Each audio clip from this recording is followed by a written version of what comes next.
الحمد لله وكفى وسلام على عباده الذين اصطفى أما بعد. عن أبي هريرة رضي الله عنه قال قال رسول الله صلى الله عليه وسلم: إذا كان أول ليلة من شهر رمضان صفدت الشياطين ومردت الجن وغلقت أبواب النار فلم يفتح منها باب وفتحت أبواب الجنة فلم يغلق منها باب وينادي مناد: يا باغي الخير أقبل ويا باغي الشر أقصر وللہ عتقاء من النار وذلك كل لیلہ. سنن الترمذی.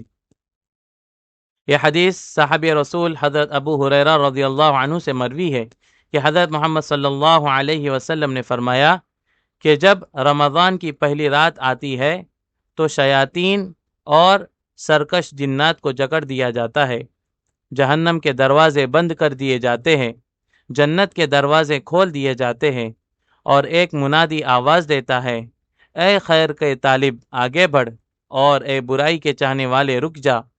اور اللہ تعالی ہر رات لوگوں کو جہنم سے آزاد فرماتا ہے. یہ حدیث جامع الترمذی میں روایت کی گئی ہے.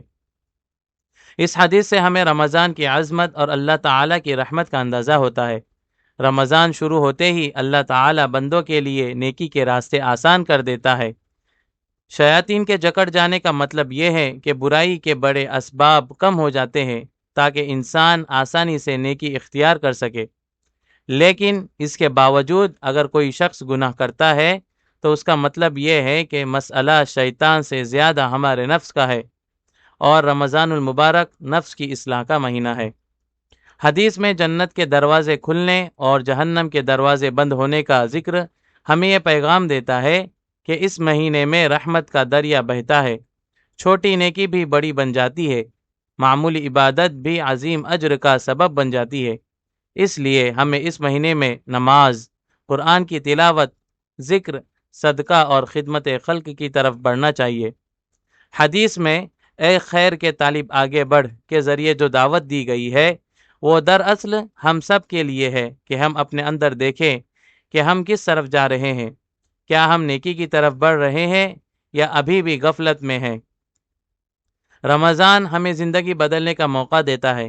اسی طرح اے برائی کے چاہنے والے رک جا اس بات کی تنبیہ ہے کہ اب گناہوں سے رک جانا چاہیے. جھوٹ، غیبت، لڑائی، جھگڑا، دھوکہ، حرام کمائی، بدنگاہی، ان سب سے بچنے کا اصل وقت یہی ہے. اگر رمضان میں بھی انسان نہ بدلے تو پھر کب بدلے گا؟ حدیث کا آخری حصہ بہت امید دلانے والا ہے کہ اللہ تعالی ہر رات لوگوں کو جہنم سے آزاد فرماتا ہے. یعنی صرف آخری عشرہ ہی نہیں بلکہ رمضان کی ہر رات قیمتی ہے. اس لیے کسی ایک دن یا ایک رات پر بھروسہ نہ کرے بلکہ پورا مہینہ عبادت اور اصلاح میں گزارنے کی کوشش کرے.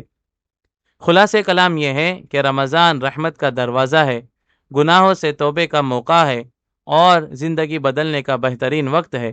ہمیں چاہیے کہ اس مہینے کو صرف کھانے پینے یا رسم و رواج تک محدود نہ کرے بلکہ اپنے اخلاق، عبادات اور معاملات کو درست کرے تاکہ رمضان کے بعد بھی ہماری زندگی نیکی پر قائم رہے.